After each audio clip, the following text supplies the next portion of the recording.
في الخارج باتمان مكمل ضرب في الجوكر، لكنه اخيرا بيمسكه من رقبته وبيبدا ان هو يعصرها. ممكن ما اقتلكش، ممكن بس اكسرك رقبتك بالطريقه الصح بحيث تبقى مش قادر تتحرك ويبقى لازم جهاز يتنفس مكانك. ولكن هنا الجوكر بيرفع ايده فجأة ويفاجئه بصعقة من الجوكر في وش باتمان. باتمان بيبتدي ان هو يتراجع للخلف وهو وقتها مشوش، والجوكر بيحاول يوقف بصعوبة وهو بيعرج بعيد.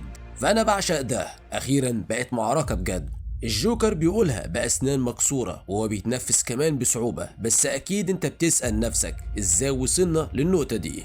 باتمان في معركة ضد أسوأ عدو ليه وهو نفسه. مؤخرا كان بيخسر مواجهة قدام واحد من اختراعاته الخاصة في السيف، ولما حس إنه مش هيقدر يكسب قرر يحرر حاجة كان عاملها جوه عقله، زورين ار، المفروض إنه يكون النسخة المتفوقة من باتمان.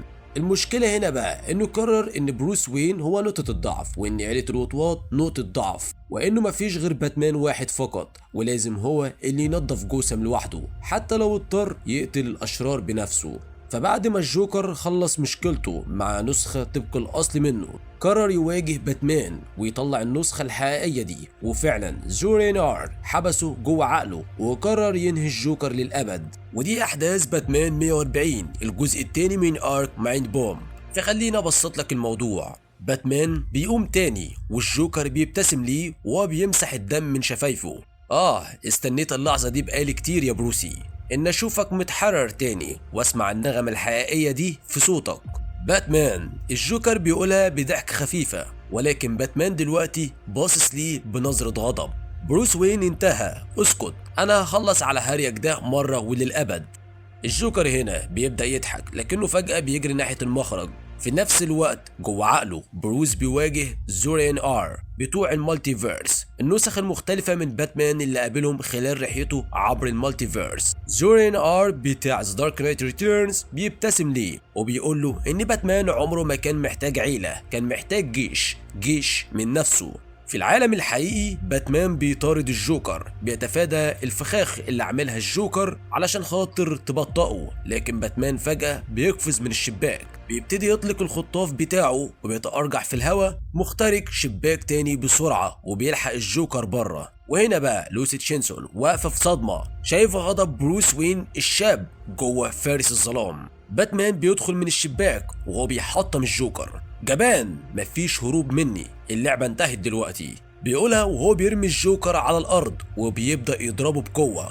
ايده بتطلع من وش الجوكر متغطية بالدم، ولكن جوه عقله زورين ار التانيين بينقضوا على بروس وين وبيخبطوا فيه، بيحاولوا يسحبوه للظلام جوه دماغه وما يخليهوش يهرب أو يستعيد السيطرة على جسمه مرة تانية. في الخارج باتمان مكمل ضرب في الجوكر لكنه اخيرا بيمسكه من رقبته ويبدا ان هو يعصرها. وهنا بيتقال الجمله اللي قلتها في اول الفيديو ان باتمان هيكسر رقبه الجوكر بالطريقه الصح بحيث تبقى مش قادر تتحرك ويبقى لازم جهاز يتنفس مكانك. ولكن هنا جوه عقل بروس وين المعركه لسه شغاله، هو بيحاول يصد جيش من الزوريان ار لكنهم كتير جدا والمهارات بتاعتهم كمان عاليه، بيبدا يبطأ ويواجه صعوبه. وفي الخارج باتمان بيقوم على رجله، صوته بيهدر بغضب، هقتلك. لكن فجأة لوسي بتظهر وراه بتوقفه في مكانه بصوت هادي. بروس، ده انت مش كده؟ بتمد ايديها ناحيته بتسأله ايه اللي خلاه يتحول للي هو عليه دلوقتي، وباتمان بيبص لها بعيون باردة.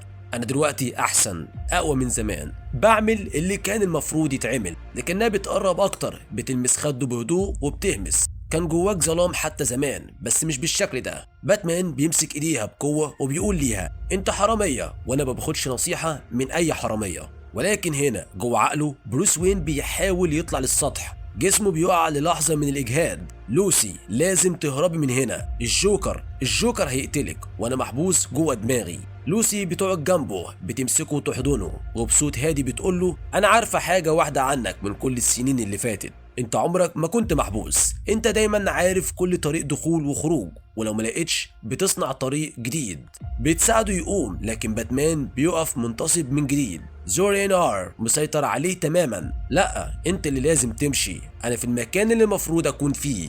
جوه عقله بروس وين بيقع على الارض بعد ما دارك نايت ريتيرنز ضربه، لكن العجوز بيقرب منه بيقدم ليه ايده وبيقول له مش لازم يبقى كده، انضم لينا، احنا عاوزين نفس الحاجه، نهايه للجريمه. بروس وين بيرفع عينه ناحيه النسخه العجوز منه، وفجأة بيفتكر كلام لوسي إنه عمره ما يكون محبوس، وإن دي دماغه عالمه وهو اللي بيتحكم فيه. وهنا بقى فجأة المشهد بيتغير من الفراغ الأسود لقصر ذاكرة ضخم مليان بأماكن شافها بروس وين على مدار السنين. القصر، الكهف، برج القدر، وكل نسخ زور NR واقفين في حيرة، وده بيدي بروس فرصة إنه ينهض بسرعة ويختفي وسط الذكريات. The Dark Knight Returns بيأمرهم حاربوه، لكن بروس وين بقى متقدم عليهم بخطوة. في العالم الحقيقي الجوكر لسه بيجري جوه القصر، لكن باتمان بيوصل فجأة وبيهجم عليه، بيخبطه في ظهره بعنف وبيوقعه على الارض. وفي عقله بروس وين بينتقل بين الذكريات وهو بيخدع نسخ زورين ار ويصطادهم واحد ورا التاني. زورين ار بتاع 66 بيتغلب عليه بسهولة بسبب اجهزته القديمة.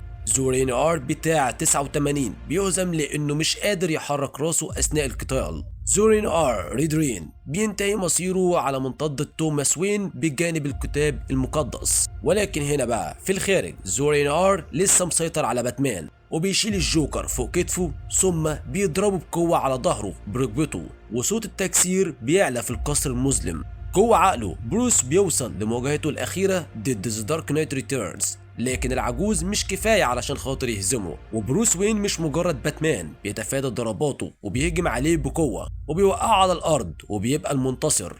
بروس بيبتدي يشد القناع مال على وشه وهو بيصرخ بقوة أنا أكتر من مجرد باتمان، وعلشان كده عمرك ما هتقدر تهزمني. النور بيبدأ يملى الفراغ وبروس وين بيرفع عينه باندهاش أنا فين؟ وفجأة بيفتح عينه يلاقي نفسه في سرير المستشفى، جسم موجوع جدا لكنه عايش، بيبص حواليه مش عارف مر قد إيه من الوقت، وصوت غامض بيجي من الظل. الموضوع ما كانش المفروض يحصل كده، من زمان واحنا مستنيين، كان المفروض نفعل مشروع تيرمينس لما جسمك يضعف وما بقاش قادر يكمل. الصوت بيتكلم من قلب الظلام وباتمان بيرفع راسه وهو بيحاول يحدد مصدره. فجأة شخصية مغطاة بالعباءة بتتحرك وبتخرج من النور. باتمان بيوسع عينه بصدمة، ده فيل سيف الروبوت الفاشل المصمم علشان خاطر يكون الحل الأخير، لكن الصوت اللي طالع منه هو صوت زورينار. بس أنا محتاج مكان أروح له، مش كده؟ مكان يبقى بيت للنسخة الجديدة لشخصية باتمان المتفوق.